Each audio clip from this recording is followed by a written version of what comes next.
Hola, maestra. Hola, Ne. Hola, maestra. Hola, Dani. Ya.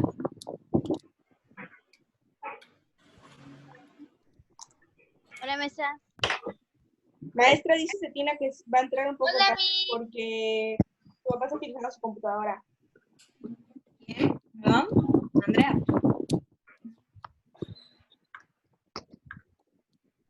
Que dijo Cetina que se va a meter un poco tarde porque su papá está utilizando su computadora. Ok, ok.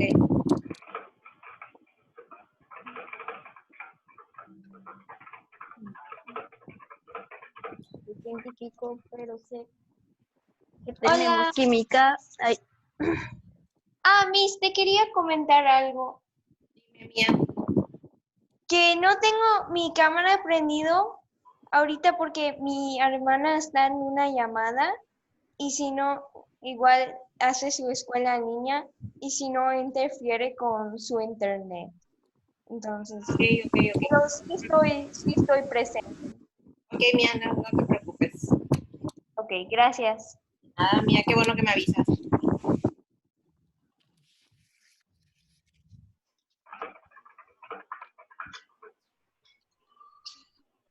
¿Qué comes, Anita? Yogur, ¿y tú? Avena. Tócalas. Son Provechito. las 12 de la tarde. ¿Qué todos vamos a comer en esta clase o por qué? Sí. Esta hora da hambre. Todos. Asadito virtual. Provechos, chavos. Ah. Asadito virtual.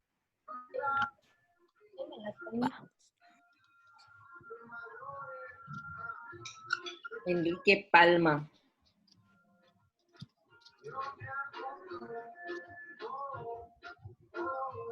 ¿Viste música de fondo con reggaetón? ¡Ay, ya las vi! Palma. Regina. Isabela, hola.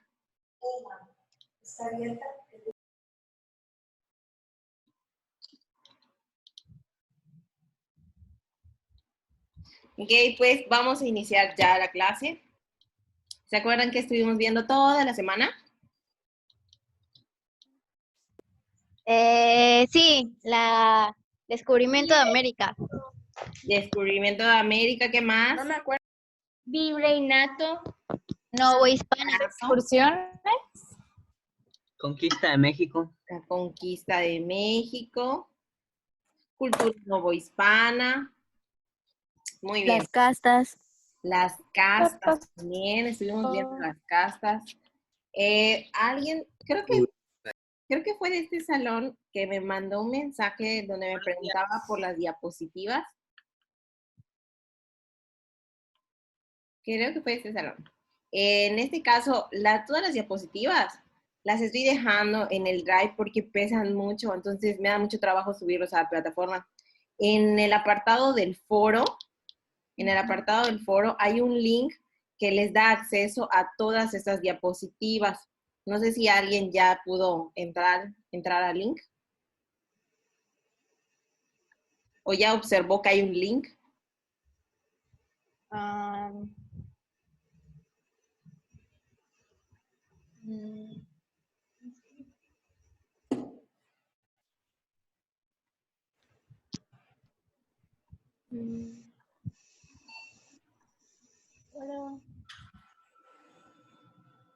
¿Es el de recursos? Exactamente. En el foro dejé un tema que se llama recursos. En ese foro, ustedes no tienen que participar, no tienen que hacer nada en ese foro. Solo les dejé el link Ya la vi. para que ustedes puedan entrar y tener acceso a todas las diapositivas que se vean. Cuando termino con ustedes la clase, lo que hago es subir el video y agregar en el Drive todas las diapositivas de los temas que vemos. Esta semana debe haber cuatro PowerPoints, porque eso es lo que utilizamos. El día de hoy, cuando yo termine esta clase con ustedes, subo el PowerPoint y a partir de hoy ya tienen el archivo, ya pueden revisarlo, ya pueden consultarlo, repasarlo. Todo ahí lo voy a estar dejando. por si tienen alguna duda. Y los videos de las clases, ya terminando la clase yo los subo. ¿Sale? Bueno, ahora sí, ya. Después de resolver las dudas. Yo sí puedo entrar a las presentaciones. Muy bien, Dani. Ahí pueden acceder y tienen todo el material. Incluso hay videos y todo. Ahí ya los vi. Ahí está todo, chicos. Cualquier cosa, igual pueden mandar un correíto y yo les contesto.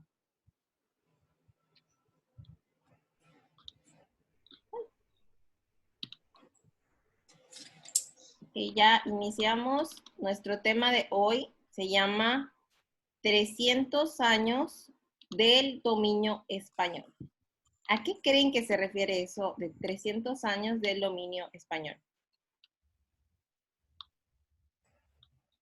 El tiempo que duró 300 años de qué, perdón. Del dominio español. Ok. El tiempo que España tuvo control sobre la mayoría de los países. La O mayoría México. de de México. Nueva España. Exactamente. Cuando duermes en una litera, tú duermes abajo y arriba España. Continuamos.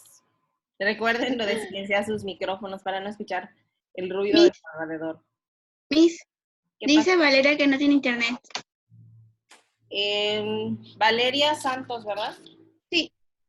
Ok. Que no se preocupe, que cheque el video en YouTube. Ok, gracias. De nada. Ok.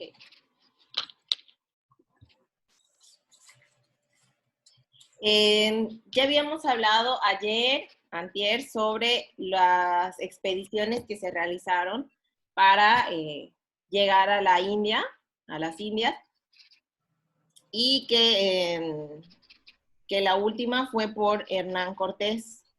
¿Qué pasó, Max? Te escucho. Dice mi compañera Valeria Islas que se le fue la luz. Ok. Las dos Valerias. Perfecto, no te preocupes. Estamos hablando de Hernán Cortés. Recuerden que Hernán Cortés lo que hace es iniciar una expedición hacia dentro de Mesoamérica para conquistar pueblos cuando le había mandado el gobernador de Cuba que únicamente fuera en una expedición de reconocimiento, de conocer cómo era pues todo el territorio.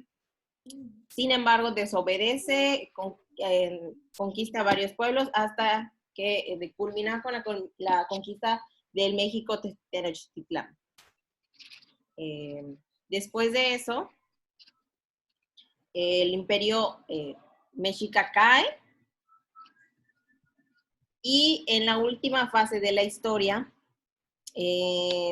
habían logrado una estabilidad económica. ¿Quiénes habían logrado una estabilidad económica? Los que habían conquistado. ¿Quiénes habían conquistado? Los españoles. ¿Qué pasó? Que sí puede aceptar a Ena, que se confundió de código y había entrado el del otro día. No tengo a nadie en... No es el mismo código para todos los días. Ajá, es el mismo. O sea, va a cambiar ya el lunes que va a ser la semana. O sea, que entró el código de otra materia. No tengo a nadie aquí en espera. Apenas alguien esté en espera me aparece, pero no tengo a nadie. A lo mejor no ha logrado entrar. Continuamos. Los españoles ya habían logrado tener una estabilidad en cuanto a su economía. Antes de esto, las civilizaciones, como recordemos, como habíamos visto en clases pasadas, sustentaban su economía, tanto los mexicas como los totonacas y algunas culturas mesoamericanas. ¿En qué basaban su economía? En agricultura, en la ganadería, en el comercio, y tenían sus propios sistemas tributarios. Sin embargo, a raíz del nacimiento de la Nueva España, hubo varias novedades en este ámbito, en el ámbito económico, que permitió que nacieran 3 tipos de economía. Es decir, la economía cambia un poquito y empieza el intercambio comercial. El comercio era muy importante en Mesoamérica, pero en el periodo colonial alcanzó mayores niveles de desarrollo, ya que debido a su posición geográfica, el territorio novohispano facilitó el intercambio constante de productos entre, ahora sí, entre varios continentes. Es decir, América recibía y enviaba mercancía hacia hacia Europa y hacia Asia. Este intercambio de mercancías, ¿de qué era? Era de oro, de plata, de tabaco, cacao y otros cultivos que no había en España.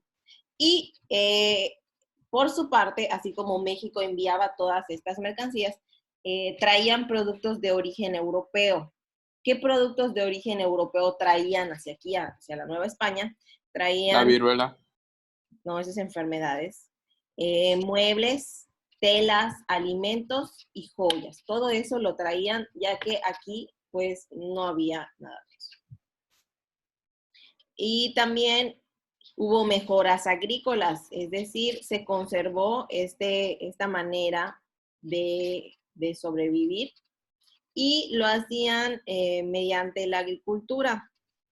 La agricultura continuó siendo de gran relevancia en Nueva España, aunque algunas técnicas y cultivos agrícolas de origen prehispánico siguieron practicándose. Los españoles introdujeron el arroz, el trigo y la caña de azúcar, además de nuevos métodos como la yunta y el arado. También introdujeron nuevos instrumentos como lo es la pala, el asadón y el hoz. Te escucho, Anita. Igual los españoles les llevaron espejos, ¿no? Sí, recordemos que el estilo de vida de España era muy diferente al de Nueva España. Aquí ellos tenían que formar de nuevo toda su estructura. Habíamos visto que formaron reales audiencias, había virreyes, y tenían que formar de nuevo toda una estructura social. Y sí, en este caso, aquí en Mesoamérica, no había nada de eso, no había ni espejos, no había ni muebles, ni nada. Sin embargo, entre los intercambios comerciales sí vinieron varios instrumentos como lo eran los espejos. Muy buena tu aportación, Ana.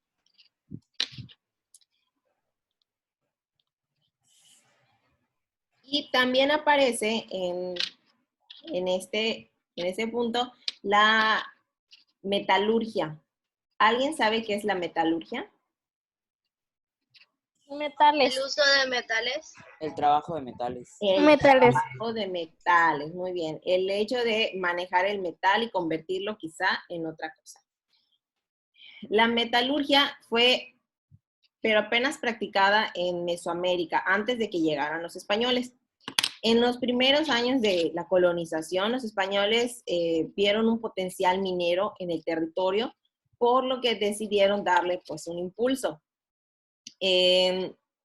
Hubo muchos yacimientos en los que extraían metales preciosos, principalmente oro y plata, y esto se convirtió en el motor económico de la Nueva España. Se fundaron grandes ciudades mineras, como los son Guanajuato, San Luis Potosí y Pachuca, que eran ricos en estos minerales. Así como en estos ámbitos hubo unas transformaciones enormes, en el mundo prehispánico y en el mundo novohispano no fue menos respecto a la religión. En los tiempos de la conquista y la colonización en Mesoamérica, España era una nación fervientemente católica. Por lo tanto, la corona asumió que debían convertir al catolicismo a los integrantes de la Nueva España, es decir, a todos los nativos que vivían en Mesoamérica. Para ello fue indispensable instalar en Nueva España la Iglesia Católica, que era la encargada de regular ciertos dogmas, así como llevar a cabo la administración y el gobierno en todas las actividades relacionadas con la religión católica. Maestra, dice Rodrigo que lleva 15 minutos esperando a que empiece la clase porque se equivocó de día, que si lo acepta, por favor. Sí, claro, que solo Me pasó lo mismo. que intente entrar, por favor, porque no veo a nadie. A Ena la acepté. Ok. Porque vi su manita, pero no tengo a nadie más. Ahora, en cuanto a la evangelización, o sea, fue algo progresivo. Pareciera como una línea de tiempo en la que iban ocurriendo sucesos importantes para la religión católica. ¿Cuándo inicia esto? Inicia en 1521, cuando se lleva a cabo la conquista española al México Tenochtitlán.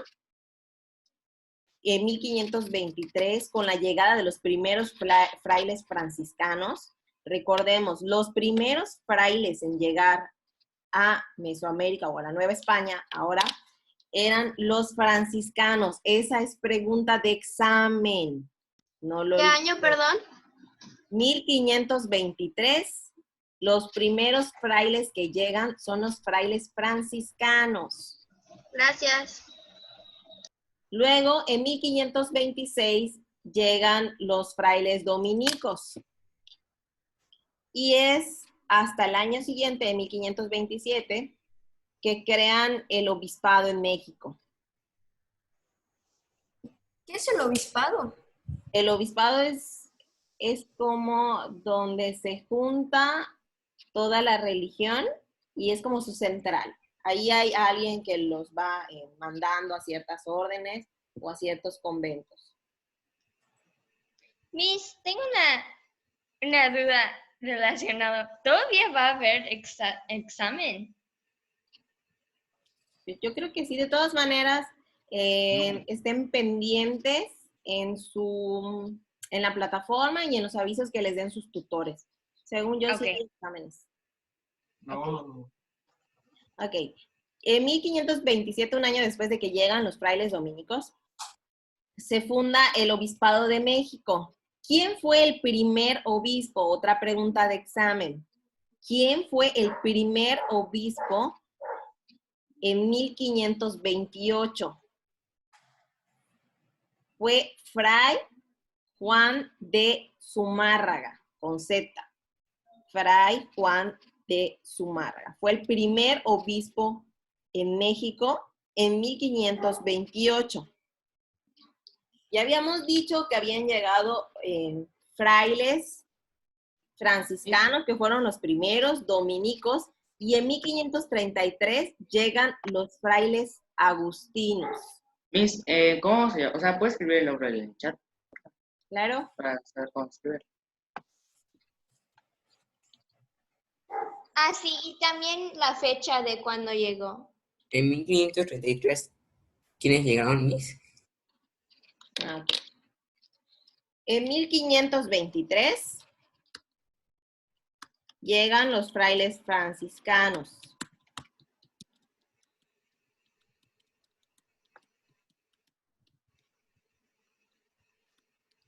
En 1526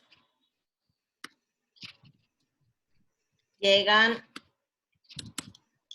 los frailes dominicos.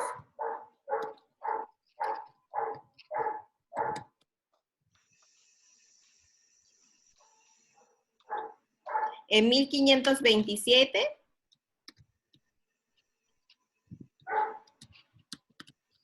crea el primer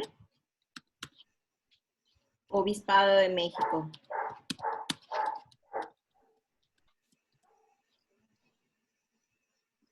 Y en 1528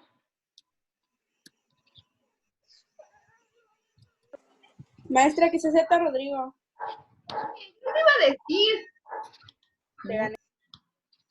No tengo a nadie. Ah, ya lo vi. Ya lo acabo de ver. En 1528. Hola, perdón, me confundí de semana. Ok. Y yo 15 minutos viendo la pantalla. Ok. En 1528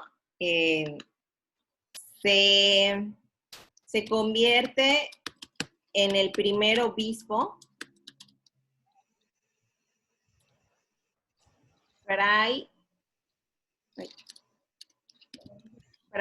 Juan de Zumárraga. Zumárraga. Ya está, ya se los escribí en el chat. ¿Sí? Él se convierte en el primer obispo de México. En 1533 llegan los frailes agustinos. Maestra, ¿qué hay de diferencia entre un fraile y un obispo? La diferencia entre un fraile son aquellos que no, es que como tal no dan misas, no ofician, su única labor era evangelizar, dar a conocer la palabra o los preceptos de la Iglesia Católica. El obispo es el que coordina a esos frailes, ¿sí? Miss, Gracias. ¿a qué se debe que sean unos franciscanos, dominicos y agustinos? Son las órdenes religiosas. Ah, ok. Se llamaban así porque pertenecían a la orden franciscana, a la orden dominica, a la orden agustina, así. Son las órdenes. Por eso recibían frailes agustinos, frailes dominicos, por las órdenes a las que pertenecían. Ok, gracias. De nada. En 1535 se funda el convento franciscano en Xochimilco.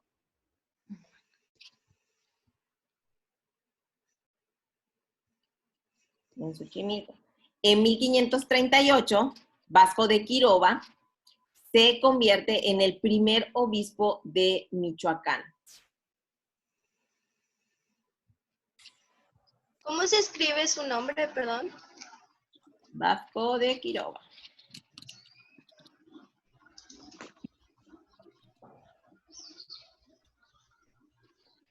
Ya está. Gracias. Nada. Se convierte en el primer obispo de Michoacán. Sin embargo, su evolución no acaba hasta ahí. Continuamos hasta el año 1559, cuando se funda el convento dominico en Tepoztlán, que es el actual estado de Morelos. Pero no es hasta 1571 cuando establecen el Tribunal del Santo Oficio. ¿Alguien sabe qué es el Tribunal del Santo Oficio?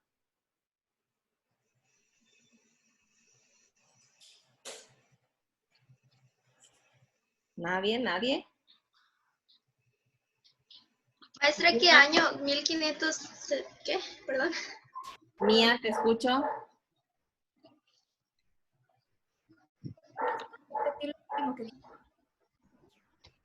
Mía, levantaste la mano, Mía. No lo tengan levantado. Ya la bajé, pero... Oh, perdón, no me di cuenta. Ah, ok. ¿Podría repetir lo que dijo, por favor? Desde el año. ¿Del establecimiento del Tribunal del Santo Oficio? Sí, por favor. En 1571 se establece el Tribunal del Santo Oficio. Gracias. Miss, y todo esto está en la presentación, ¿no? Sí, claro. Ok, gracias. Creo que es mejor copiarlo de allá. Miss, ¿el Tribunal del Santo Oficio era algo así como la Inquisición? Exactamente, muy bien, Gustavo. Es eso. Se encargaban de hacer juicios a las personas dependiendo de los crímenes que cometieran. Te escucho, Carla. Carla Alonso, levantaste la mano. Perdón, me trabo. El Tribunal del Santo Oficio era para hacer que promovieran la religión católica, al igual que... Sí, aquellos que ofendían el catolicismo, pues merecían un juicio, a eso se dedicaban. Yo ya hubiera muerto. Por favor, tranquila. Regina, te escucho. Regina Rosas, te escucho. ¿No en la Inquisición hacían como torturas? O sea, también en hacían como esas Exactamente. creían en Lo que hacían era tratar de buscar confesiones. Y en eso de que trataban de buscar confesiones, efectivamente torturaban a las personas para que pudieran confesar los crímenes en contra de la iglesia.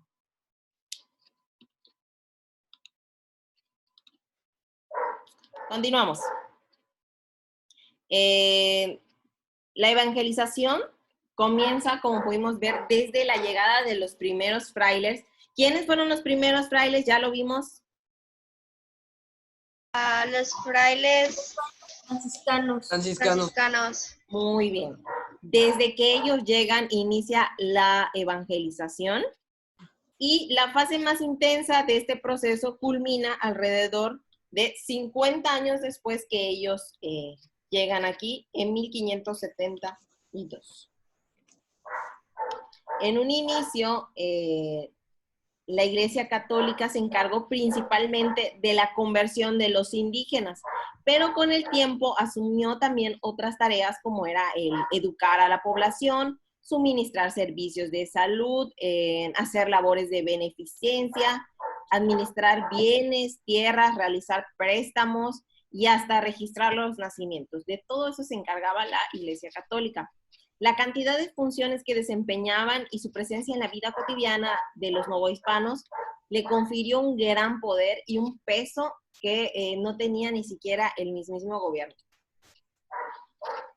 ¿Cómo estaba formada la iglesia? Estaba conformada por religiosos que se diferenciaban entre sí. A ver, chicos, recuerden que el chat es únicamente para preguntas relacionadas con el tema. ¿Dale? La iglesia, ¿cómo estaba formada? Estaba formada únicamente por religiosos. Estos religiosos se diferenciaban entre sí porque tenían un nivel jerárquico. Es lo que estábamos viendo, no era lo mismo un fraile que un obispo. Entonces, cada uno de ellos tenía pues sus respectivas funciones y actividades que desempeñaban, las cuales estaban determinadas principalmente por la pertenencia al clero, es decir, si pertenecían al clero secular o si pertenecían al clero regular. Pero, ¿qué es esto del clero secular y esto del clero regular? En el caso del clero regular, estaban formados por frailes que pues debían acatar las órdenes y las reglas de su orden religiosa. Las primeras órdenes que llegaron, obviamente, pues fueron los franciscanos, los dominicos y los agustinos, aunque posteriormente se agregaron otras. Y con el paso de las décadas, las órdenes pues se fueron dispersando por todo el territorio, fundando conventos, ermitas y templos. Todo eso, pues, conforme fueron pasando los años. El clero secular, ¿qué era? Comprendía a los religiosos de alta jerarquía. ¿Quiénes eran los religiosos de alta jerarquía? Eran los obispos y los arzobispos. Estábamos hablando, Roberto, de cómo estaba formada la iglesia cuando llegó y cómo ha ido avanzando. Y decíamos que estaba formada por religiosos únicamente que se diferenciaban entre sí por el nivel jerárquico que tenían. Se dividían entre el clero regular, que era donde estaban los frailes y debían acatar las órdenes únicamente de las órdenes religiosas, valga la redundancia, a las que pertenecían. En el caso de clero secular, comprendía a los religiosos pues de alta jerarquía. ¿Quiénes eran los que habíamos dicho? Eran los obispos y los arzobispos. Y en aquellos sacerdotes... ¿Obispos y qué? ¿Obispos y qué? Arzobispos. Ah, ok, gracias. Y arzobispos. Y aquellos sacerdotes que no estaban sujetos a reglas y los votos religiosos específicos, pues eran enviados a las órdenes de los frailes.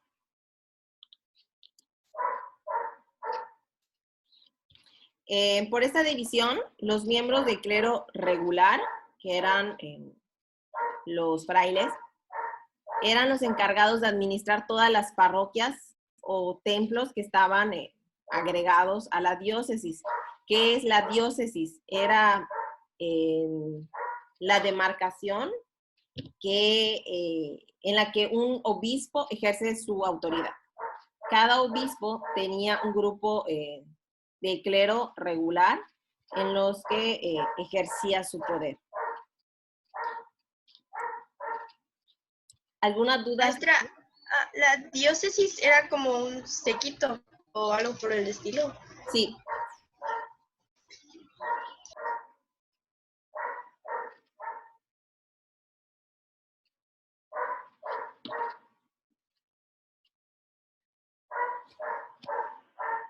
¿Alguna duda hasta aquí, chicos?